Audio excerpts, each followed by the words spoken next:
unabashed, the most unpredictable, becomes a headline, the most volatile, outrageous behavior, unsubstantiated narratives, a battle of personalities.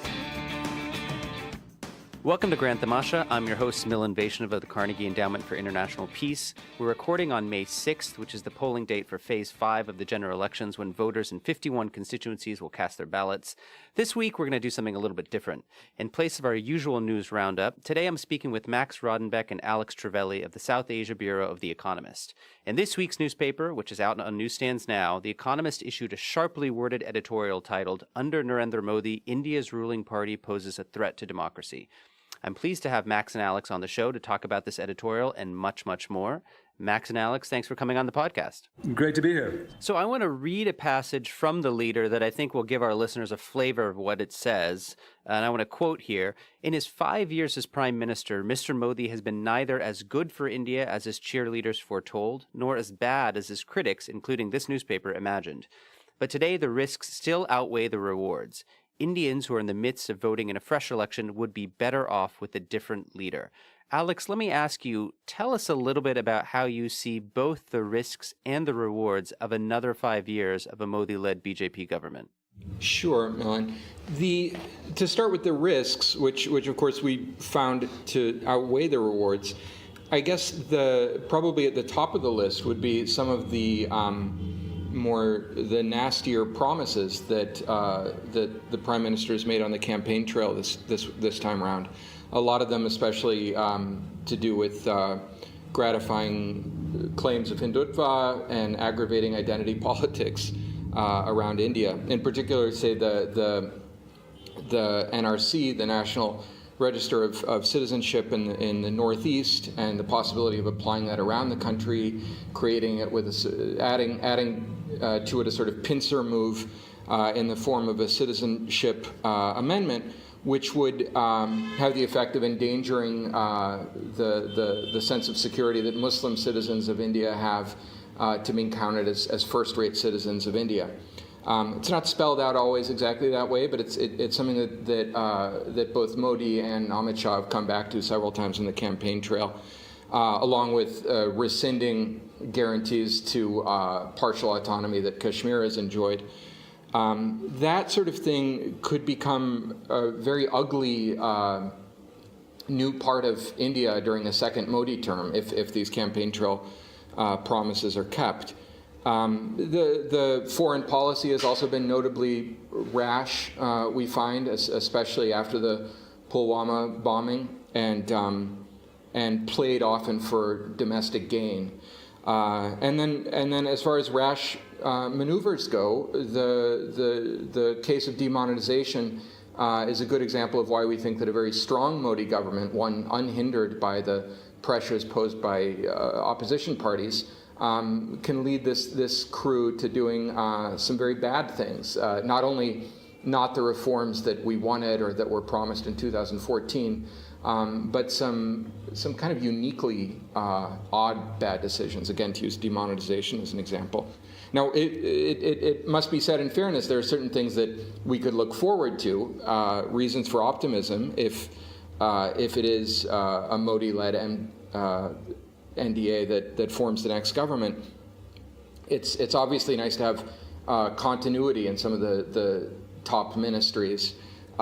There's no substitute for experience in running some of these parts of the bureaucracy too. And foreign investors quite naturally like to hear that the people they've already met are going to be the people running the show after 2019. There are a lot of half-completed, sometimes promising reforms that have been undertaken that we'd like to see through. The possibility of improved cash benefit transfers, the refining of the bankruptcy law, a host of those things could be done better with a renewed Modi government than with a replacement. Now, the leader has some choice words for the Congress party as well. In the end, it receives a sort of tepid endorsement. But the piece says that, quote, the Congress, the BJP's only national rival, may be hidebound and corrupt, but at least it does not set Indians at one another's throats. Then it continues to say it is a worthier recipient of Indians' votes than the BJP. Max, tell us a little bit about how you see the Congress particularly how, if at all, the party has changed over the past 5 years since its 2014 election debacle. Yeah, well, as you have to really go back to 2014 to remember just how awful that debacle was. I mean, to lose 2/3 of your seats in Parliament in one election is pretty much of a slapdown. And I mean, it was virtually a sort of knockout blow to the Congress in 2014. They were reduced down to less than a tenth of the seats of Parliament. To bounce back from that is pretty good. I mean, back at that time, the BJP, Modi's party, was talking about having a Congress-free India. The idea there was an actual idea of wiping them out completely across the country. That hasn't happened. I mean, Congress is still on the back foot, but they're back in the game, pretty much so. And I think there's also a kind of recognition that they are the only real possible kind of national rival to the BJP, and that's an important. It's important to sort of at least sustain that kind of position as the only serious national party. Much weaker than the BJP, and seriously diminished from their historical level, but still back in the game to a large extent. It's also important to note that in the last 5 years, Rahul Gandhi, who 5 years ago was considered very much a figure of ridicule, pretty much. I mean, the number of stories that were told about him, being always on holiday. There were rumors about cocaine and all kinds of things like that. He was dismissed as a figure of as a kind of buffoon. That is certainly no longer the kind of image that he projects. I mean, he's not yet up to the full stature of someone like Modi, who's a very experienced politician and a very gutsy and sort of earthy politician. Rahul Gandhi is not dealing with the same sort of set of politician qualities, but he is now taken seriously in a way that he wasn't before. And I think, for the Congress now, there's a kind of, it's a bit of a mixed picture. They're back, but and Rahul is back as a leader, very much in charge, but there's criticism of some of their failures during this campaign. Did they make the right deals with other parties? Have they been too haughty and arrogant?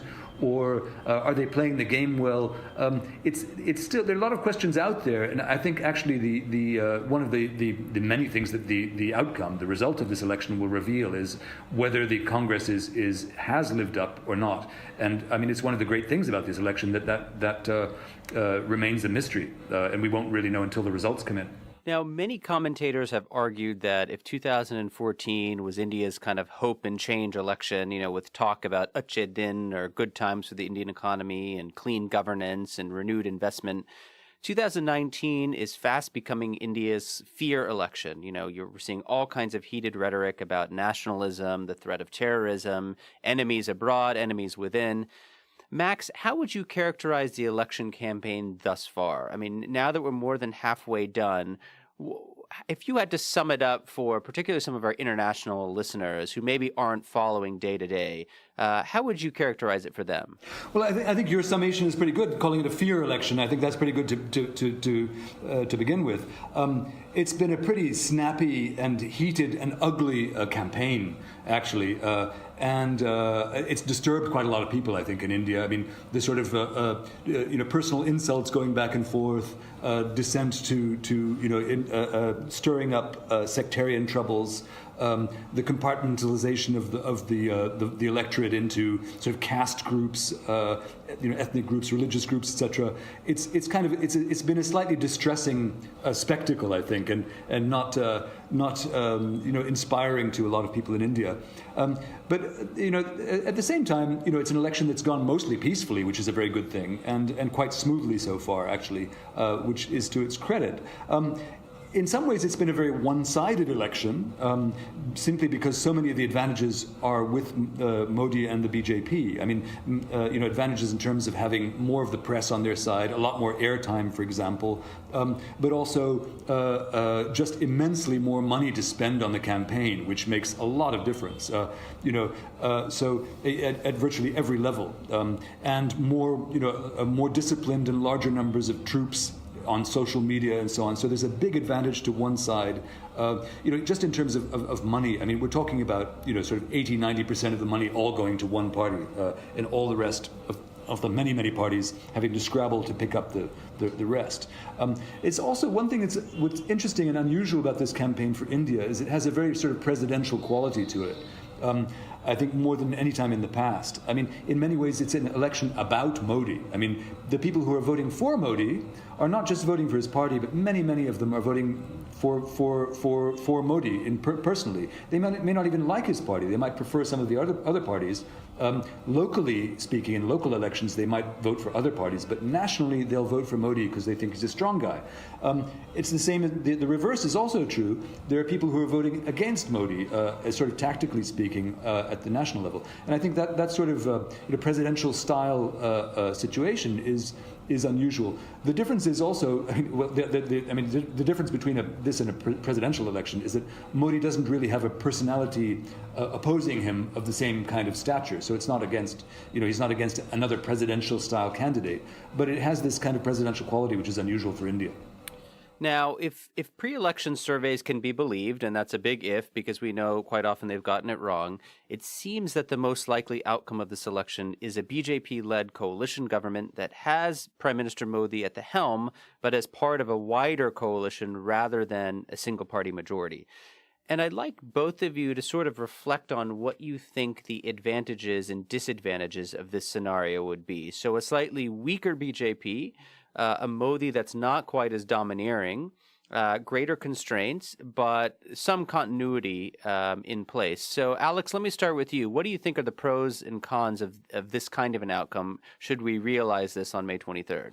Okay, well, I'll start with some of the basics. The pros, and in a way, like that leader we published is arguing in favor of a coalition as such, better to have a coalition than the kind of government we've had for the past 5 years, which is a bit counterintuitive in India and I think in all parliamentary systems.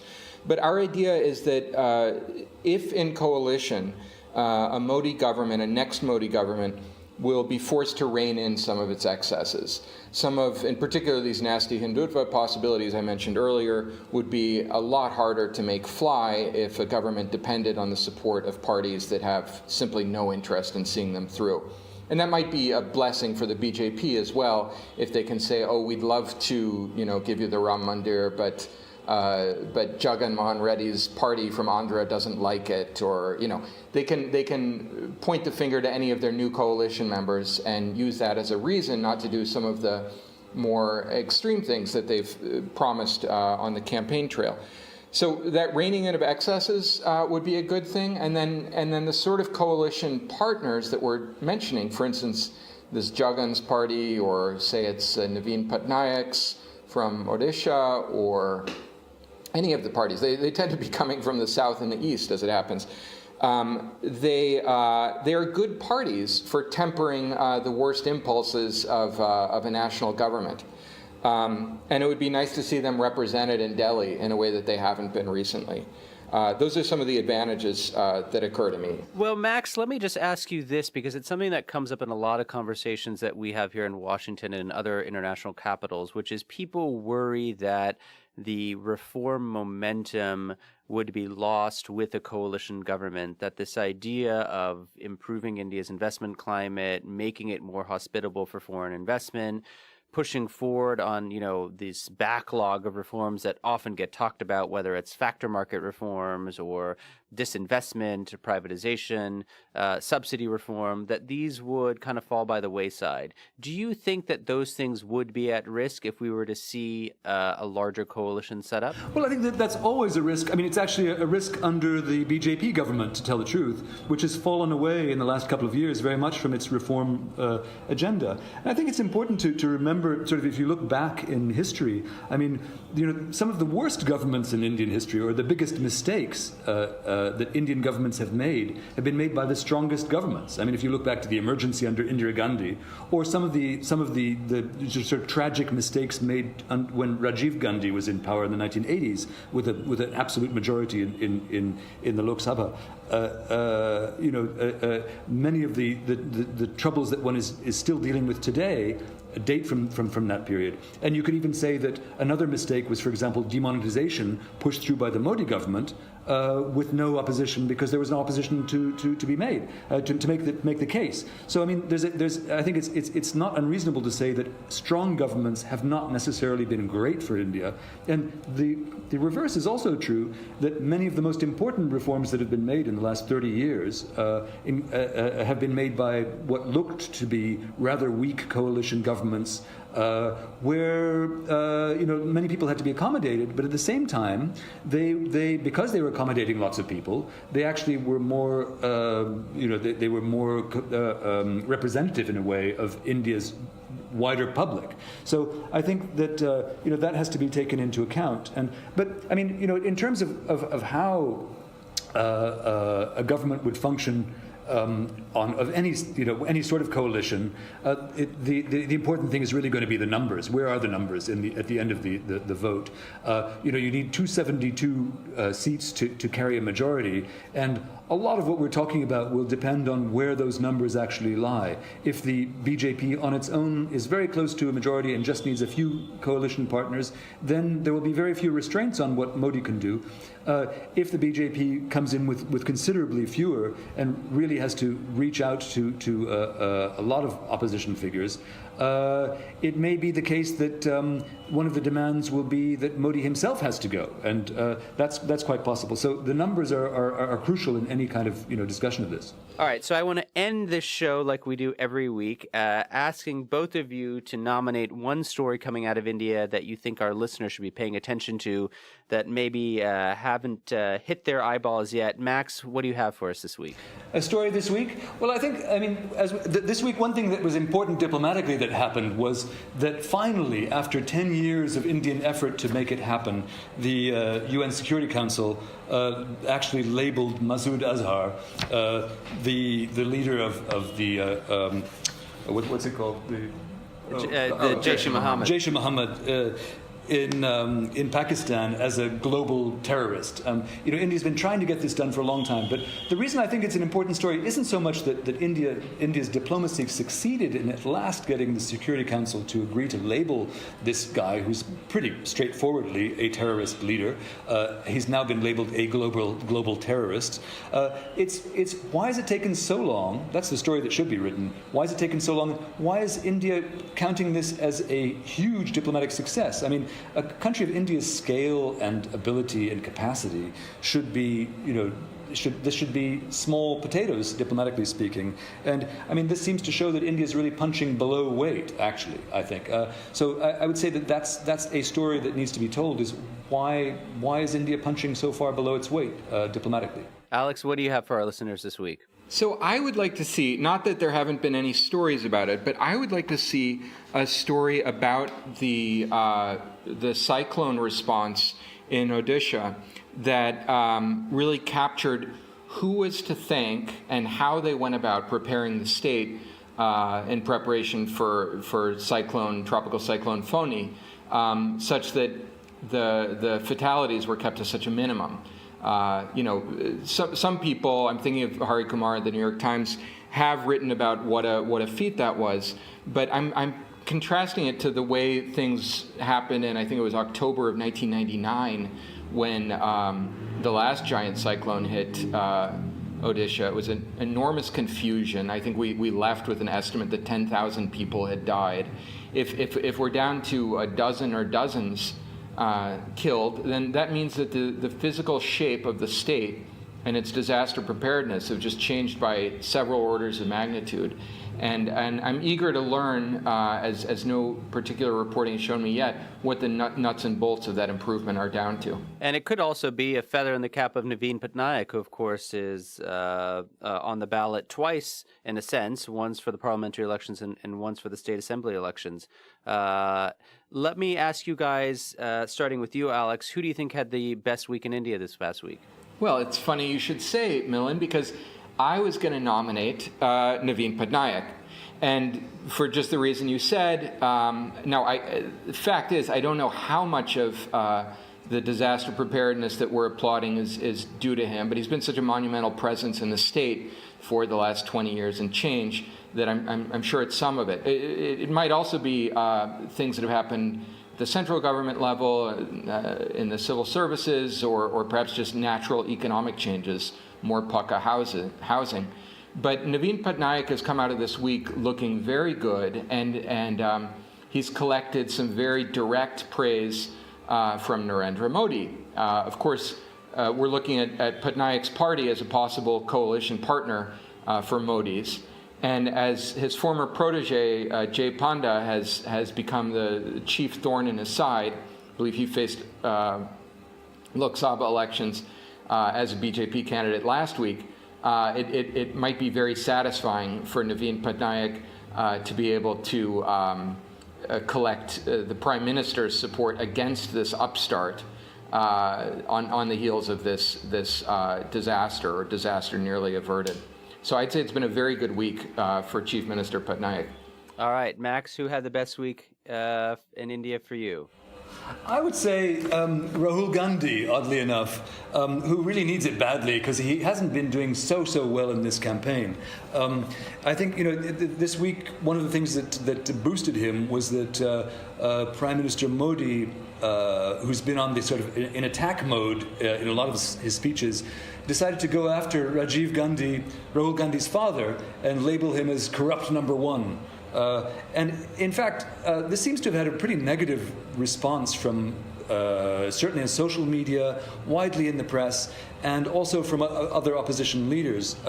And so I think there's this sort of sympathy that Rahul Gandhi has gained from that. And he's, by contrast to Modi looking churlish and aggressive, Rahul has looked sort of statesmanlike and reasonable by contrast. So I think that's been actually very good for Rahul.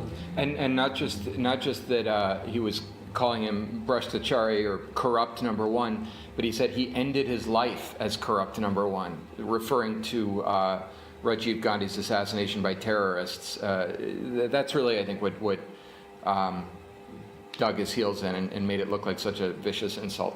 All right, so from best to the worst, Alex, who do you think had the worst week in India? So I'm going to go with a slightly gossipy choice. I think that it was an startlingly bad week for one of Bollywood's best-loved actors, the highly charismatic Akshay Kumar, who's probably even now scratching his head and wondering how things got so ugly for him so quickly, again, on social media. Now, Akshay Kumar is probably the biggest male star in Mumbai, whose name isn't Khan, made the mistake, I guess, it's now looking like a mistake, of doing a puff piece interview with Modi, which he, Akshay, called a non-political interview, all caps in the tweet that introduced it, and served in a very slick way to burnish the personal appeal of the Prime Minister. So far, so normal. That was a couple of weeks ago. But then what really caught fire this week was the fact that Akshay Kumar, like a lot of privileged Indians or Indian types these days, holds a foreign passport. He's a Canadian national. This is something he's been vague about and fudged in the past, but suddenly he has a lot of critics that he never had before. He was doing this kind of soft work for the sitting Prime Minister. And people who have just taken to dragging him mercilessly for being a Canadian citizen. India doesn't allow dual citizenship, of course, so that means that Akshay Kumar couldn't vote and so on. The implication being he shouldn't weigh in on Indian politics or have any opinion about who's a patriot and who isn't. And he's clearly been at pains to defend himself from some of this vitriol, which has just kept pouring in day after day. And he's one of the best-loved figures in popular culture these days, but he's not feeling very loved at all this week. So I say a bad week for Akshay Kumar. Bad week for Akshay Kumar. Max, who had a bad week in your bad books? A lot of people had bad weeks this week. I'll give the cake to MJ Akbar, who is former Minister of State and a quite powerful figure within the BJP. Also once a very, very powerful and important news editor and founder of magazines and really one of the most powerful people in the Indian media for a very long time. His career took a serious downturn last year when he got caught up in the Me Too campaign and was accused of serial sexual harassment. of many, many people. This week, he was actually up in court for the first time and had to present his case. He's filed a suit against one of his accusers for defamation. And unfortunately, his court appearance was not particularly wasn't good for him, I don't think. So not only has he shown up in court, having been fired from the government last year, but to face his accusers, but his defense started off by listing all the books that he's written, stating how important he is, and it just made him look puffed up, actually. It doesn't make him look like he's facing the actual charges, the actual accusations. So he's someone who's going through a rather painful sort of public disgrace, and I would give him the worst week. So, Max, Alex, this show will air on Wednesday. It sounds like you haven't been getting enough Twitter trolls, so we will do our best part to get you some more. Thanks so much for your reporting, and we look forward to your commentary and analysis after May 23rd when the results are out. Thanks for coming on the show. Thank you, Milan. Thank you, Milan. So after a quick break, I'll be back to talk with Rahul Verma about his new book on ideology in Indian elections.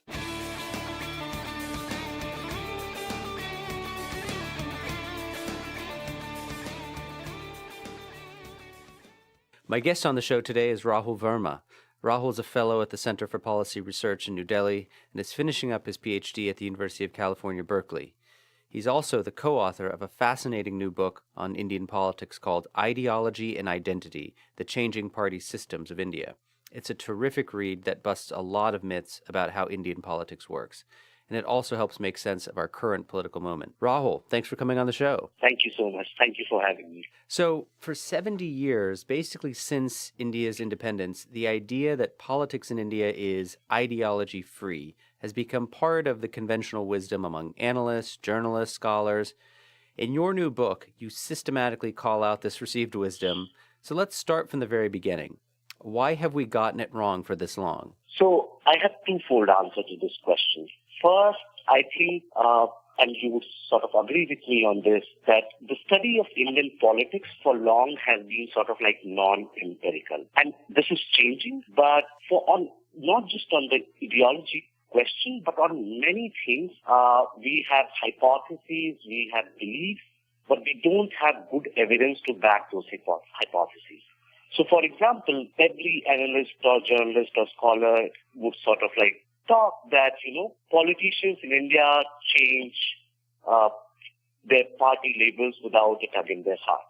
Now, we all know this happens, but we don't have any evidence so we don't know what is the proportion of politicians who leave one party and join other, and how many win in the subsequent elections, right? So what it has done is that it has given to a lot of theories and hypotheses which sort of needs to be tested.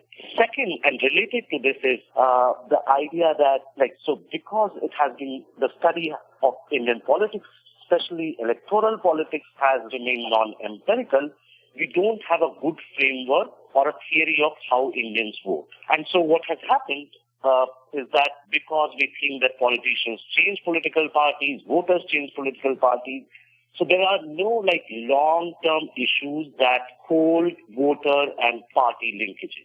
So that's the first reason. Second, we have basically taken this study of ideology as it is done in Western Europe and North America, which is basically economic left-right.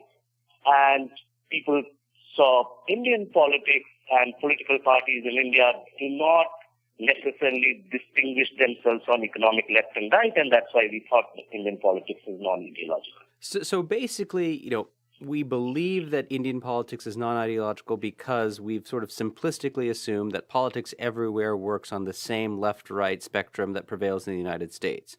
But in the book, you argue that's not really the case. So, what are the ideological cleavages that do matter in Indian politics? So there are two things. One, we're not at all saying that economic ideology does not matter in Indian politics at all. So what we're doing in this book, and Pradeep Chittor and I are doing in this book, is, one, we're looking at sort of 100 years of Indian politics. And we do argue that it seems with the burgeoning of middle class, economic ideology may play a role in this election or next election, but for long it has not played a role.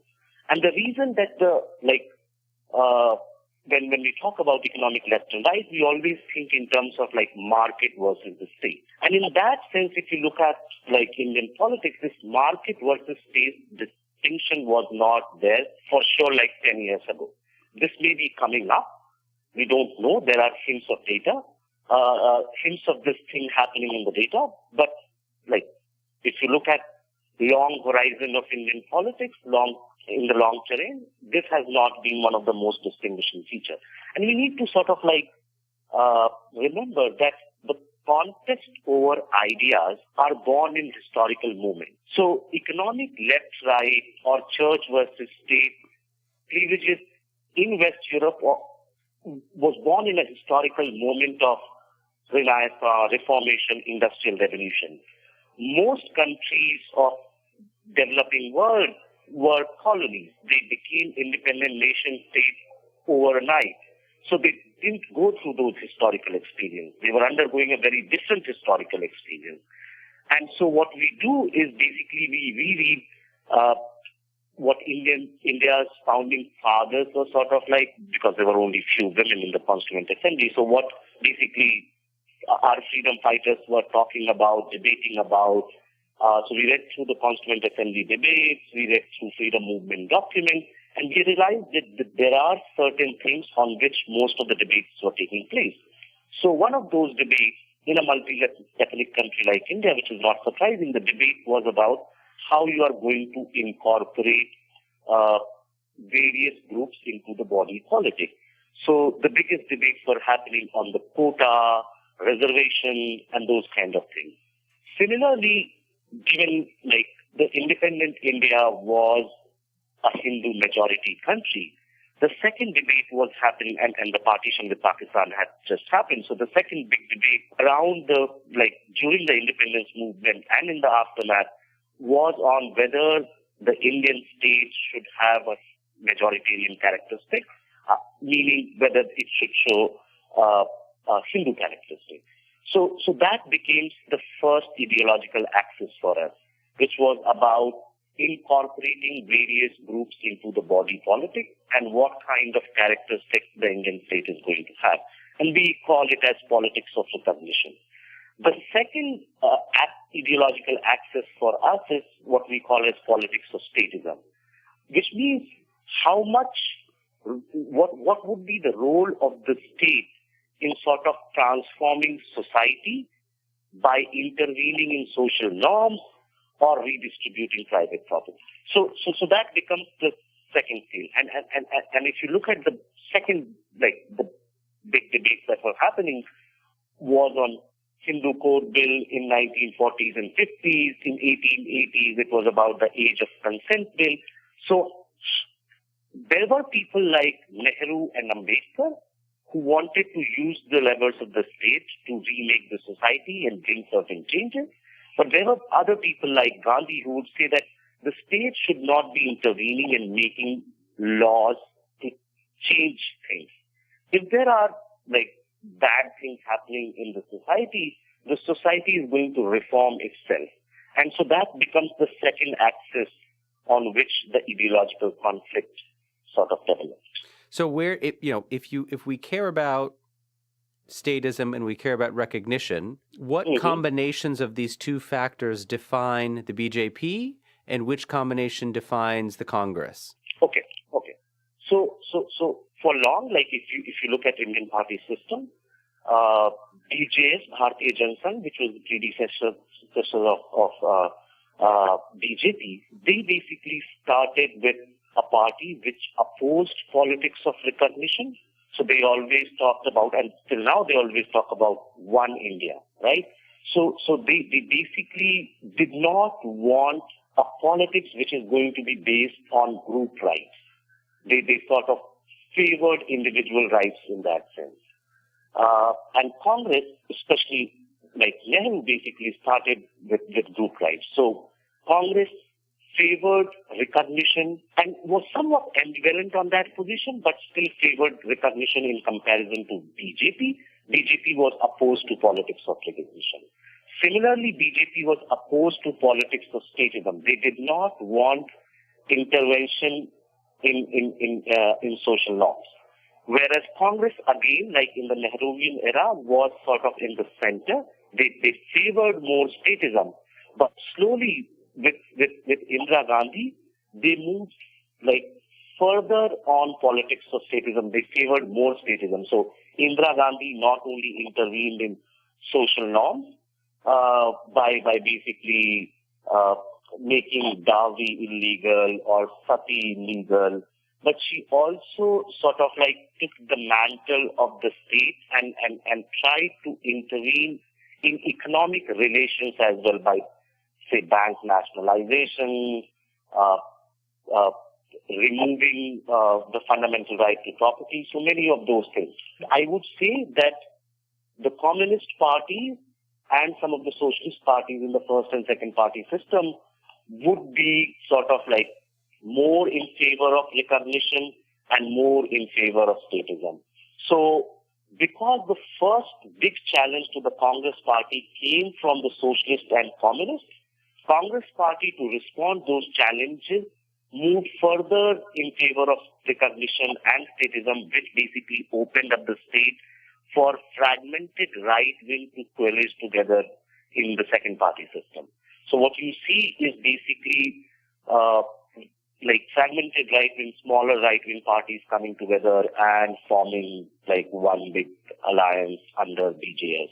Whereas because Congress kept on shifting its position on statism and recognition in many parts of the country, it became like ideologically very similar to the socialist parties.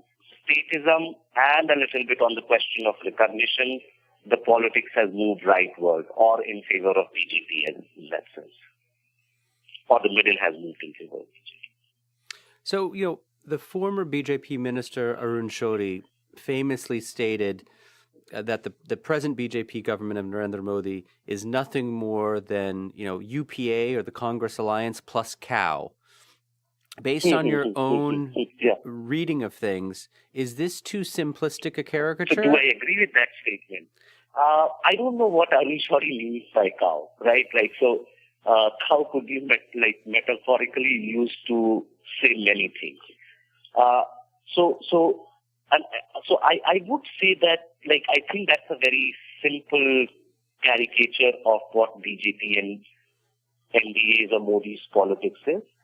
So just like think of like a couple of issues, right?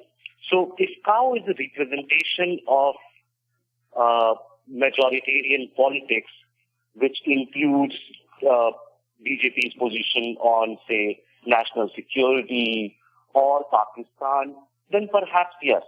But more than that, BJP is also showing very different, like BJP is doing very different things, which UPA plus cow is not going to capture. But they're following their ideological line on many things. For example, the citizenship bill in Northeast India, right? Which has a characteristic of like Hindu majoritarian politics, but that has been their like ideological plan for a long period of time. Similarly, on the question of reservation, what BJP, so they have basically extended 10% reservation to economically weaker sections among the general caste. But what is BJP doing? One, they're using this reservation plan as a electoral strategy, but also what they're doing is changing the debate on reservation. So far, reservation had been sort of like group identity based, was about historical reparations, whereas what BJP has done is basically change the conception of reservations. So reservations were given on the basis of caste and identity.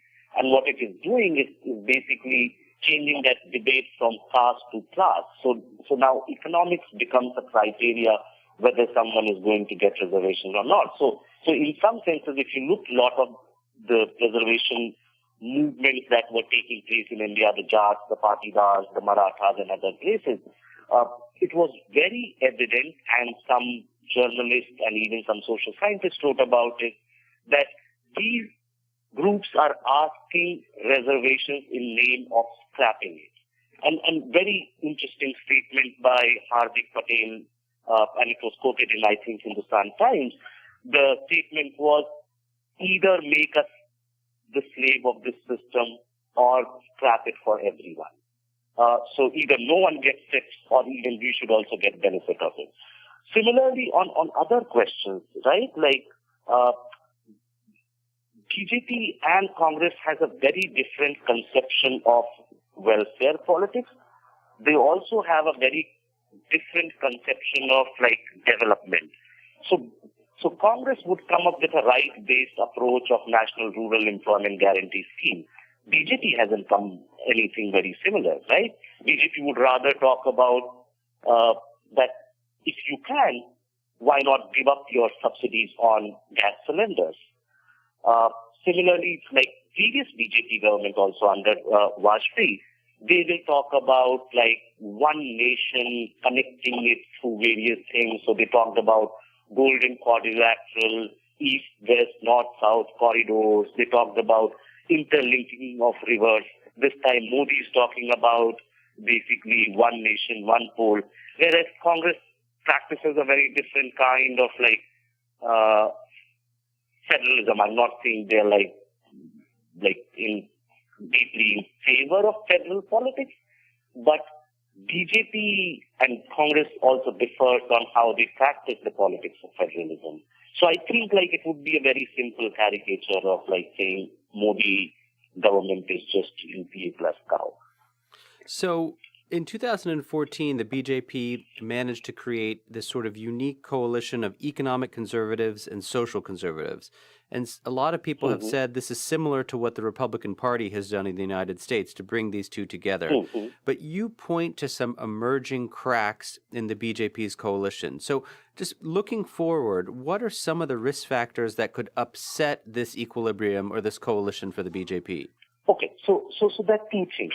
The first one is basically many social scientists are saying that post 2014, the way BJP has been expanding its social and political footprint across the country, we are, for all practical purposes, in a second dominant party system. Now, this is not like same as the Congress dominant system, where Congress like was a hegemonic force in some senses. BJP still is sort of grappling with victories in some places, defeats in other places. But what has happened that BJP has become the focal point of electoral competition. So all alignments or realignments are going to happen either in favor or against the BJP. Now, what it does is that whenever a party is in such an expansionist mode, there are going to be some inbuilt contradictions that would creep in. So one of those contradictions is just like representational blockage, which happened with the Congress party also in 1970s when Congress was the dominant hegemonic force. When you are getting votes from various segments of the society and fail to incorporate those in positions of power, there are going to be rifts. So what has happened within BJP is that its social base has gradually changed. Now there are more other backward classes and SCs, scheduled caste and scheduled tribes voting for the BJP in comparison to the upper caste if you look at like last 20 years. But the leadership structure of the BJP has not changed in that sense. So most of the members of parliament representing BJP are from upper caste. Most of the cabinet ministers, most of the chief ministers are upper caste.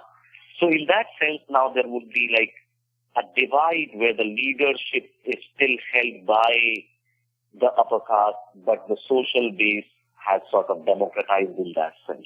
So that would be the first crack which like is appearing in some senses because many of the like scheduled caste MPs have spoken against the policies that that is practiced by various BJP government. They think that BJP governments are not taking care of their constituents. The second one is basically on the question of this quota versus majoritarianism. So there is some evidence that the urban, educated, middle-class youth is not in favor of quota because they think that the system should be meritorious, but they are not showing similar kind of anti-Muslim politics which was evident in surveys which were conducted 10 or 15 or 20 years ago. So for a long period of time, the anti-quota group and the anti-Muslim group was the same. In last 4, 5, 7 years, what has started happening that these two groups are getting delinked. So it's not necessary that if you are anti-quota, you're also likely to be anti-Muslim or vice versa. So that's going to be another challenge. Now, how do you manage those two contradictions? The third one is basically on the politics of statism. Now, when you when as a social conservative party, your leadership they're continuously making rhetorics on, on Valentine's Day or on marital norms or other things. Whereas the global messages, so the youth in urban or rural areas is now connected to global media, right? Like they are on the WhatsApp, on Facebook, on Twitter. They watch new things on television and news channels. And so in some senses, the changes in the political economy and the informational environment is changing the perception of youth on some of the questions related to marriage norms, and say what is acceptable or not acceptable. Which does not mean that the youth has become completely liberal on many questions, right? So they have become liberal on dating, but it doesn't mean that they want to extend equal rights to women on every sphere. So youth is showing a contradictory character on some of the questions. I'm saying that this would be the third dimension on which the crack has appeared, that the party leadership harps back to rhetoric that they were making 20, 25 years ago on the question of who should date whom, love jihad, marriage norms, whereas an important segment of BJP's electorate does not share the same view. And this could be very, very evident from the fact the way BJP has intervened in many of the university campuses and the recent polls showing that the biggest slide of votes for BJP is happening among the younger segments of Indian population. So Rahul, I want to thank you for coming on the show. I highly recommend your new book, co-authored with Pradeep Chibber, Ideology and Identity, The Changing Party Systems of India. You can find it in bookstores and online. Thanks for joining us, Rahul. Thank you so much, Milan. Thank you so much. Grant Tamasha is a co-production of the Carnegie Endowment for International Peace and the Hindustan Times. You can find us on iTunes or wherever you get your podcasts. Don't forget to rate and review. It helps others find the show more easily. For more information about the show and to find the writing we referenced on this week's episode, visit our website, granttamasha.com. Production assistance comes from Jamie Hinson and Rachel Osnos. Tim Martin's our audio engineer, and Lauren Duax our executive producer. Thanks for listening, and we'll see you next week.